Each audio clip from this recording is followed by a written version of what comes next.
বাপরে, কত জোরে বৃষ্টি নেমে গেল। এরকম বৃষ্টির ওয়েদারে খিচুড়ি খেতে বড্ড মন করে। দেখি, মাকে গিয়ে বাড়িতেই বলতে হবে যে একটু খিচুড়ি বানাতে আজকে। জমে যাবে বর্ষার রাতের খিচুড়ি।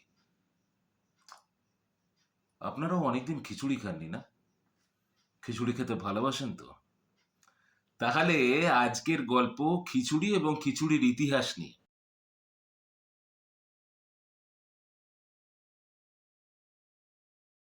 দেখুন, খিচুড়ি বললেই আমাদের কেন বর্ষাকালের কথা মনে পড়ে তার কিন্তু কোনো ঐতিহাসিক ব্যাখ্যা নেই। সাধারণভাবে আমার মনে হয় বর্ষাকালে একমাত্র যে পার্টিকুলার মাছটা, মানে যে রূপোলি শস্য বা জলের রূপোলি শস্য অর্থাৎ ইলিশ মাছ, যেটা শুধুমাত্র একটা সিজনাল মাছ, বর্ষাকালেই শুধুমাত্র পাওয়া যায়, সেই জন্য বর্ষাকালে ইলিশ মাছের সঙ্গে খিচুড়ি খাওয়ার জন্যই বর্ষাকালে খিচুড়ির পপুলারিটি বেড়েছিল। এছাড়াও আরো একটা ডেফিনেট কারণ রয়েছে। তৎকালীন যুগে পথঘাটের অবস্থা তখন খারাপ থাকার জন্য বা রাস্তাঘাট জলের তলায় থাকার জন্য মানুষ সাধারণভাবে সেই সময় বাজার হাট করতে পারতেন না, যেদিন সকাল থেকে বৃষ্টি হচ্ছে। তাই বাড়িতে থাকা সামান্য কিছু জিনিস দিয়েও যে খাবারটা তৈরি করা যেত সেইটা হচ্ছে খিচুড়ি। সেই জন্যই খিচুড়ি কিন্তু বর্ষাকালে, সাধারণভাবে বর্ষাতে আমাদের সাধারণ বাড়িগুলোতে খিচুড়ি কিন্তু একটা খুব দারুণ মিল হিসেবে পপুলার হয়েছে। এছাড়াও খিচুড়ির একটা আয়ুর্বেদিক গুণও কিন্তু রয়েছে। আমরা পূর্বতন গ্রন্থ এবং বিভিন্ন আয়ুর্বেদিক গ্রন্থ থেকে পাচ্ছি যে খিচুড়িকে একটা সুষম খাদ্য হিসেবে কিন্তু অভিহিত করা হচ্ছে। যদিও সেটা নিয়ে ডিবেট থাকতে পারে যে খিচুড়ি একটা গুরুপাক খাবার, কিন্তু একটা বিষয় মানতে হবে, খিচুড়ি একমাত্র খাবার যেটা অনেক কিছুর বিভেদ কিন্তু ভুলিয়ে দিয়েছে। মানে সেটা ধনী দরিদ্রের বিভেদ হোক, আর তার সাথে সাথে এই যে সামান্য চাল এবং সামান্য ডালের পরিবর্তনে আপনি অনেক রকমের খিচুড়ি বানিয়ে ফেলতে পারবেন। তার মধ্যে কিছু খিচুড়ি কিন্তু পথ্য হিসেবেও খাওয়া হয়। দেখবেন আমাদের ছোটবেলায় যখন শরীর খারাপ করতো, বিশেষ করে পেট খারাপের সময়, ডাক্তার পাতলা করে খিচুড়ি খাওয়াতে বলতো। এখনো সেই প্রচলন রয়েছে। যাই হোক, আমরা এখন পেট খারাপ বা শরীর খারাপ নিয়ে আলোচনা করতে বসিনি, আমরা এখন ডেলিকেসি অফ খিচুড়ি নিয়ে আলোচনা করতে বসেছি। তো এই ডেলিকেসি অফ খিচুড়িতে একটা বিশেষ সংযোজন আমার মতে, সেইটা হচ্ছে যে এই খিচুড়ি কিন্তু বাঙালি বা বাংলাতে কিন্তু প্রথম তৈরি হয়। আসলে ডাল আমাদের এখানে পাওয়া যেত না। ডাল এসেছিল কিন্তু মধ্যপ্রাচ্য থেকে। এবার ডাল ছাড়া খিচুড়ি কি করে হবে বলুন? তো ডাল আসার পর থেকেই কিন্তু খিচুড়ি বানানো শুরু হয়। আজ থেকে মোটামুটি 2000 বছর আগে, 2015 সালে একটা পার্টিকুলার খনন কার্য করা হচ্ছিল মহারাষ্ট্রের দিকে। সেই মহারাষ্ট্রের দিকে খনন কার্যে যে কড়াই পাওয়া যায়, সেই কড়া এবং হাঁড়ির মধ্যে পুরনো ডাল লেগেছিল। তো ধরে নেওয়া হয় যে সেই সময় 2000 বছর আগে ওই পার্টিকুলার কড়া এবং ওই পার্টিকুলার হাঁড়িতে কিন্তু খিচুড়ি রান্না হচ্ছিল। আচ্ছা, তো 2000 বছর আগে শুধু খিচুড়ি তৈরি হয়েছে, এছাড়া তার কি ঐতিহাসিক ব্যাখ্যা? হ্যাঁ, ঐতিহাসিক ব্যাখ্যা ডেফিনেটলি আছে। ওই আমরা দেখতে পাচ্ছি খ্রিস্টপূর্ব 305 থেকে 303-এর মধ্যে যখন গ্রিক রাজ আলেকজান্ডারের সঙ্গে সেলুকাস ভারতবর্ষে এসেছিলেন, তিনি দেখেছিলেন উত্তর ভারতীয়দের মধ্যে অনেকেই একটা ডাল এবং চাল দিয়ে একটা মিশ্রণের কোনো খাবার রান্না করে খেত, সেটাও কিন্তু খিচুড়ি। আচ্ছা, তারপরে তার কিছুদিন পরে, মানে সেলুকাসের কিছুদিন পরেই গ্রিক দূত মেগাস্থেনিস আসেন আমাদের চন্দ্রগুপ্ত মৌর্যের দরবারে। তার লেখা ইন্ডিকা গ্রন্থে আমরা কিন্তু খিচুড়ির উল্লেখ পাই, যেখানে ভাত, ডাল এবং অন্যান্য সবজিপাতি দিয়ে একটা রান্না হতো, যেটাও কিন্তু খিচুড়ি। এরপর 14শ শতাব্দীর গোড়ায় মরক্কো থেকে ইবন বতুতা ভারতবর্ষে আসেন এবং তার লেখাতেও আমরা খিচুড়ির উল্লেখ পাই। এর কিছুদিন পরেই, মানে ওই 1400 সালের মাঝামাঝি সময়ে, 1469 সালে আপুনিশি নিকিনি নামে একজন রাশিয়ান পর্যটক ভারতে আসেন। তার লেখাতেও কিন্তু খিচুড়ির উল্লেখ পাওয়া যায়, যে ভাত, ডাল এবং ভেজিটেবল দিয়ে একটা উপাদেয় খাদ্য তিনিও টেস্ট করেছিলেন। এছাড়া আরেকটু পূর্বতন কথায় যদি আমরা ফিরে যাই, তাহলে চাণক্যর লেখাতেও কিন্তু আমরা খিচুড়ির উল্লেখ পাই। চাণক্য যে একটা সুষম খাদ্যের কথা বর্ণনা করছেন, 1 ভাগ চাল, 4 ভাগের 1 ভাগ ডাল, এবং তার সাথে প্রচুর পরিমাণে ঘি দিয়ে একটা জিনিস তৈরি করা হচ্ছে, যেটাও কিন্তু অ্যাকচুয়ালিতে খিচুড়ি। আচ্ছা, এই খিচুড়ি শব্দের উৎপত্তি কিন্তু সংস্কৃত শব্দ খিচ্চা থেকে। এছাড়াও আমরা বাংলা অভিধান থেকে পাচ্ছি কিসার বা কিসরা, এই শব্দ থেকে কিন্তু আজকের খিচুড়ি শব্দের উৎপত্তি। এবার আমরা একটুখানি সাহিত্যের কথায় আসি। আমাদের পুরাণ এবং মঙ্গল কাব্যগুলোতে কিন্তু খিচুড়ির উদাহরণ ভুরি ভুরি আছে। মনসা মঙ্গল কাব্যে স্বয়ং শিব ডাবে জল এবং মুগের ডাল দিয়ে দেবী পার্বতীকে খিচুড়ি বানিয়ে দিতে বলছে। এছাড়াও অন্যান্য অনেক কাব্যগ্রন্থ এবং পুরাণে খিচুড়ির উল্লেখ প্রভূত জায়গায় রয়েছে।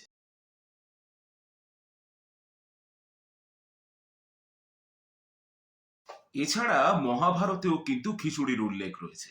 যে অক্ষয় পাত্র পাণ্ডবদেরকে সূর্য দান করেছিলেন, সেই অক্ষয় পাত্র থেকে পাণ্ডবদেরকে খিচুড়ি রেঁধেই কিন্তু খাওয়াতেন দ্রৌপদী এবং কুন্তি। যে খাবারটা ভাত, ডাল এবং অন্যান্য সবজি দিয়ে সার্ভ করা হতো, দ্যাট ওয়াজ নাথিং বাট খিচুড়ি। এছাড়াও কৃষ্ণ তার বন্ধু সুদামার কাছেও কিন্তু একটা অত্যাশ্চর্য খাবার খেয়েছিলেন, দ্যাট ওয়াজ নাথিং বাট খিচুড়ি। এবার অনেকগুলো পুরাণের কথা তো হলো, আবার আমরা ইতিহাসে ফিরি। তাহলে মেগাস্থেনিস এবং তার আগে সেলুকাস, তারপরে ইবন বতুতা, চাণক্য এবং রাশিয়ান পর্যটক তো আমাদের খিচুড়ি খেলেন, চাখলেন, তার কথা লিখলেন। তারপরে কি হলো আমাদের সাদামাটা খিচুড়ির? আর আমাদের সাদামাটা খিচুড়ি কি শুধুমাত্র এই রাশিয়ান পর্যটকই খেয়ে গেলেন, আর কেউ খেলেন না? না না না না, দাঁড়ান। এই খিচুড়ি কিন্তু ইন্ট্রোডিউসড হলো আমাদের মোগলদের দরবারেও, মানে মোগলদের পাকশালাতেও। কিন্তু কিভাবে?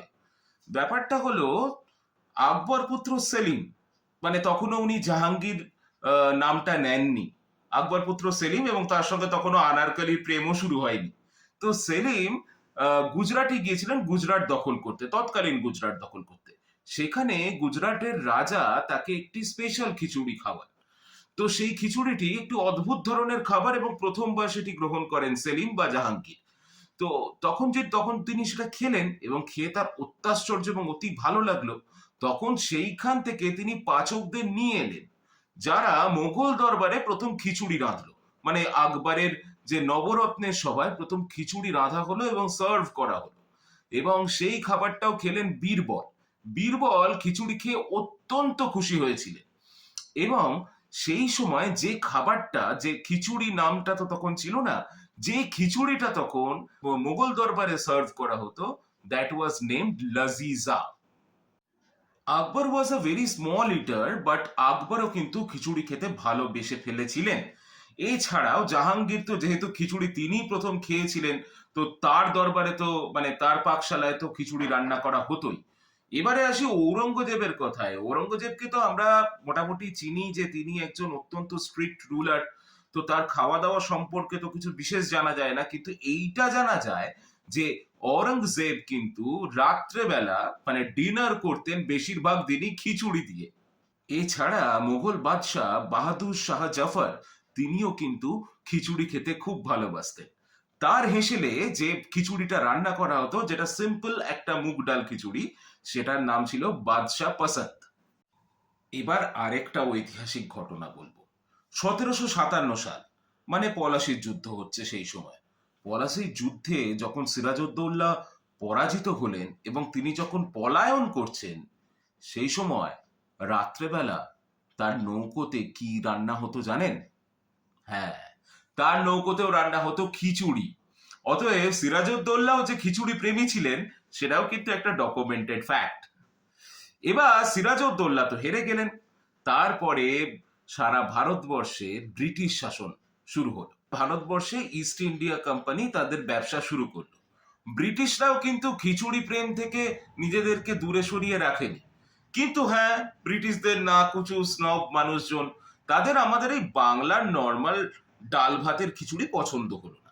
তারা সেই আইটেমটাকে নিল, কিন্তু তার মধ্যে কিছু চেঞ্জেস করলো। যেমন তারা তার মধ্যে কিছু লেন্টিলস, কিছুটা স্মোকড ফিশ, কিছু হার্ড বয়েল এগ, এইগুলো কিন্তু অ্যাড করলো। এবং তারপরে সেটা তাদের স্টেপল একটা ব্রেকফাস্ট মেনুতে হয়ে দাঁড়ালো, এবং যার নাম ছিল কেডিগ্রি। এই আইটেমটা শুধুমাত্র কিন্তু ব্রিটিশ অফিসাররা খেত না, এছাড়াও রানী ভিক্টোরিয়ার যিনি উর্দু টিচার ছিলেন তিনি নাকি তাকে প্রথমবার খিচুড়ি রান্না করে খাইয়েছিলেন, এবং রানী ভিক্টোরিয়ারও নাকি এই পার্টিকুলার ডিশটা দুর্দান্ত পছন্দ হয়েছিল। তারপরে 20th সেঞ্চুরি অবধি ব্রিটিশরা এই কেডিগ্রি বা খিচুড়িকে তাদের স্টেপল ব্রেকফাস্ট ডায়েট হিসেবে ব্যবহার করত। মানে তখনও তাদের ওখানে খাওয়া হতো, এবং এখনো বেশ কিছু জায়গায় কেডিগ্রি বা খিচুড়িকে তাদের ব্রেকফাস্ট মেনুতে তারা রাখে। এবার আসি ভারতীয় মনীষীদের মধ্যে খিচুড়ি প্রেমের কথায়। খিচুড়ি প্রেম নিয়ে কিছু বলতে গেলেই যাদের কথা সবার প্রথমে বলতে হবে তারা ডেফিনেটলি বাংলার। তার মধ্যে একজন হচ্ছেন শ্রী শ্রী রামকৃষ্ণ পরমহংসদেব, যিনি খিচুড়ি খেতে খাওয়াতে এবং স্বয়ং মা মাকে পর্যন্ত তিনি কিন্তু খিচুড়ি খাওয়াতেন। তিনি তো খিচুড়ি খেতে খুব ভালোবাসতেনই, তার সাথে সাথে তার অন্যতম শিষ্য ভারতের পথপ্রদর্শক নান আদার দেন নরেন্দ্রনাথ দত্ত বা স্বামী বিবেকানন্দ কিন্তু খিচুড়ি প্রেমিক ছিলেন। তিনি বিদেশেও যখন যেতেন ভারতবর্ষ থেকে মশলা নিয়ে যেতেন যাতে তিনি সেখানে গিয়ে খিচুড়ি রান্না করতে পারেন, মানে স্পেসিফিক্যালি ফোড়ন নিয়ে যেতেন তিনি সাথে করে। এছাড়াও বেলুড় মঠে যখন তিনি আসতেন তখন বেলুড় মঠে তার গুরু ভাইদের জন্য তিনি কিন্তু স্পেশালি খিচুড়ি রান্না করেই খাওয়াতেন। এবং আজও বলা হয় বেলুড় মঠের খিচুড়ি নাকি ওই বিবেকানন্দের যে রেসিপি, স্বামীজির যে রেসিপি, সেই রেসিপি অনুযায়ী নাকি রান্না করা হয়।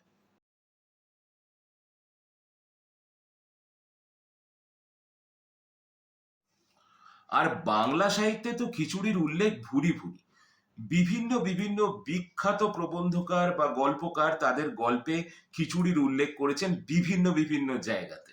তবে এই মুহূর্তে আমার মনে পড়ছে যে বিভূতিভূষণ বন্দ্যোপাধ্যায়ের সুযোগ্য পুত্র তারাদাস বন্দ্যোপাধ্যায় তারানাথ তান্ত্রিকের বিভিন্ন গল্পে, বিশেষ করে দেবদর্শন মুখোপাধ্যায়ের জমিদার বাড়িতে তাদের একসাথে বসে খিচুড়ি খাওয়ার দৃশ্যটি কিন্তু খুব সুন্দর। এছাড়াও আমার খুব পছন্দের একজন লেখক, লেখক শ্রী বুদ্ধদেব গুহ, তার বিভিন্ন গল্পে বা নিজের আত্মজীবনীমূলক লেখাতেও জঙ্গলে বা বিভিন্ন জায়গায় ঘুরতে বেড়াতে গিয়েও, এছাড়াও তার সৃষ্ট চরিত্র রিজুদা কথায় কথায় রাত্রেবেলা কি খাবেন জিজ্ঞাসা করলেই বলে, তাহলে আজকে একটু খিচুড়ি হোক। This is it.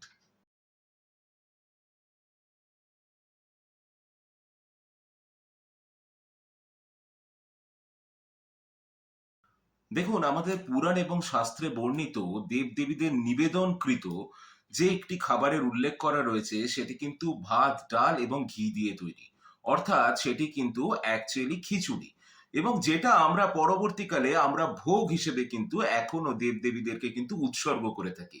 অবশ্যই আপনাদের এখনো মনে পড়ছে যে অষ্টমীর দিন খাওয়া ভোগের কথা। আর এই ভাত, ডাল এবং সবজি দিয়ে, সবজি মানে আলু, ফুলকপি এবং অন্যান্য বিভিন্ন সিজনাল সবজি দিয়ে যখন আমরা খিচুড়ি তৈরি করি, সেই খিচুড়ি কিন্তু অত্যন্ত উপাদেয় হয়। তবে শুধুমাত্র আমাদের বাংলাতে নয়, ভারতবর্ষের বিভিন্ন প্রান্তেই কিন্তু বিভিন্ন রকমের খিচুড়ি তৈরি করা হয়। তো সেই খিচুড়িগুলো হলো, একটি হলো গুজরাটি খিচুড়ি, যেখানে ভাত, মুগ ডাল এগুলো দিয়ে খিচুড়ি তৈরি করা হয় এবং সেটি কারির সঙ্গে সার্ভ করা হয়। এছাড়া আপনি যদি দক্ষিণ ভারতে যান, বিশেষ করে তামিলনাড়ুতে পোঙ্গল বলে একটি উৎসব হয়। সেই পোঙ্গলের মেন ইনগ্রেডিয়েন্টসও কিন্তু ভাত, মুগ ডাল, ব্ল্যাক পেপার এবং অনেকটা পরিমাণে ঘি। এইটা দিয়েই কিন্তু পোঙ্গল রাইসটাও তৈরি করা হয়। এছাড়া যদি কর্ণাটকে যাই তাহলে কর্ণাটকেও একটা স্পেশাল টাইপ অফ খিচুড়ি পাওয়া যায়, যেটার নাম হলো বিশি বেলে ভাত। এটি একটি স্পাইসি এবং ট্যাঙ্গি টাইপের খিচুড়ি। এছাড়াও আরো অনেক অনেক খিচুড়ি কিন্তু আমাদের ভারতবর্ষের বিভিন্ন প্রদেশে কিন্তু অ্যাভেলেবেল। তার মধ্যে আরেকটা স্পেশালিটি হচ্ছে সাবুদানা খিচুড়ি। এই সাবুদানা খিচুড়ি মেনলি ফাস্টিং এর সময় বিভিন্ন মানুষ এই সাবুদানা দিয়ে এবং একটা খিচুড়ি প্রস্তুত করেন, যেটা আমরাও অনেক সময় বাড়িতে খাই, যেটা সাবুদানা খিচুড়ি। এছাড়াও মিলেট খিচুড়ি বা এখন তো ওটসের খিচুড়ির নামও আমরা বিভিন্ন জায়গায় শুনতে পাচ্ছি। কিন্তু হ্যাঁ, কিছু কিছু খিচুড়িতে কিন্তু ডাল দেওয়া হয় না, কিন্তু সেগুলোর নামের শেষে খিচুড়ি শব্দটা এতটাই পপুলার, সেখানে সেই খিচুড়ি শব্দটা কিন্তু ব্যবহার করা হয়। কিন্তু অ্যাকচুয়ালিতে ডাল ছাড়া খিচুড়ি কিন্তু তৈরি হতে পারে না।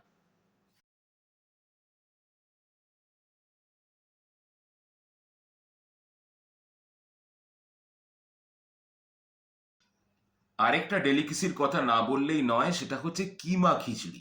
কিমা খিচুড়িতে বিভিন্ন মাংস ছোট ছোট করে টুকরো করে দেওয়া হয়, এটাও কিন্তু ওয়ান অফ দ্য ডেলিকেসি খিচুড়ির মধ্যে। এছাড়াও 1947 সালে ভারত স্বাধীন হবার পরে যখন পূর্ববঙ্গ থেকে প্রচুর মানুষ আমাদের পশ্চিমবঙ্গে এসে বসতি স্থাপন করেন, সেই সময় তারা তাদের পূর্ববঙ্গের কিছু রেসিপি এখানে নিয়ে আসেন। তাই তাদের রেসিপি থেকেই তৈরি হয় কিন্তু আরেকটা অসাধারণ খিচুড়ি, যার নাম ভুনা খিচুড়ি। এই যে খিচুড়ির মতো একটা ওয়ান পট মিল আমাদের নিম্নবিত্ত থেকে উচ্চবিত্তের মধ্যে যে বিভেদ, সেই বিভেদকে সম্পূর্ণভাবে দূরীভূত করেছে। আমাদের সমাজে আমরা সবসময় নিম্নবিত্ত এবং উচ্চবিত্ত নিয়ে বুঝতেই পারি যে তাদের মধ্যে বিভেদটা কতটা প্রকট। কিন্তু এমন একটা খাবার, যে খাবার নিম্নবিত্ত এবং উচ্চবিত্ত দুজনেরই হেসেলে সমান গুরুত্বপূর্ণভাবে স্থান পেয়েছে। শুধু তাই নয়, আমাদের ভারতবর্ষের বিভিন্ন স্কুলে বাচ্চাদেরকে কিন্তু দুপুরবেলা এই খাবার হিসেবে মেনলি যে স্টেপল খাবারটা দেওয়া হয় সেটা কিন্তু খিচুড়ি। কারণ এতে সঠিক পরিমাণে পুষ্টিগুণও কিন্তু বর্তমান থাকে।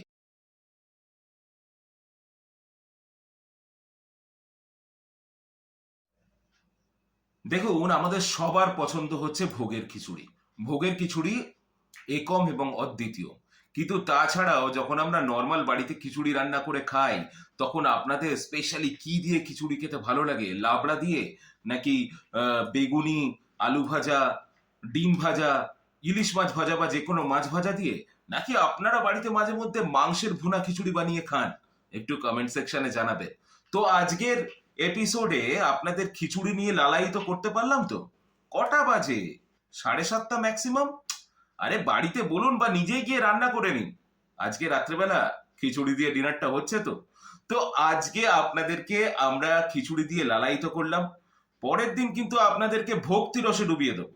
পরের বুধবার ডেফিনেটলি আমরা একটা নতুন এপিসোড নিয়ে আসছি, যেটা হচ্ছে আমাদের রথযাত্রা স্পেশাল, জয় জগন্নাথ স্পেশাল। তো জগন্নাথের 56 ভোগের মধ্যেও কিন্তু খিচুড়ি একটা মোস্ট ইম্পর্টেন্ট আইটেম। তো এইটা বলে আজকের এপিসোড আমরা এখানেই শেষ করছি। আপনাদের কেমন লাগলো এপিসোড আমাদেরকে প্লিজ কমেন্ট করে জানাবেন। আজকে আমার শো রানার নান আদার দেন মমিতা চক্রবর্তী এবং হোস্ট এই অধম সুমন অধিকারী। এই শনিবার একটা নতুন গল্প নিয়ে আসছি, আর পরের বুধবার অবশ্যই আপনাদের জন্য একটা special episode. This is on Rathyatra. জয় Jagannath. Till then take care, ভালো থাকবেন, সুস্থ থাকবেন। Good night. আর হ্যাঁ, খিচুড়ি অবশ্যই খাবেন, আর আমাদেরকে একটু সাবস্ক্রাইব করবেন। টাটা।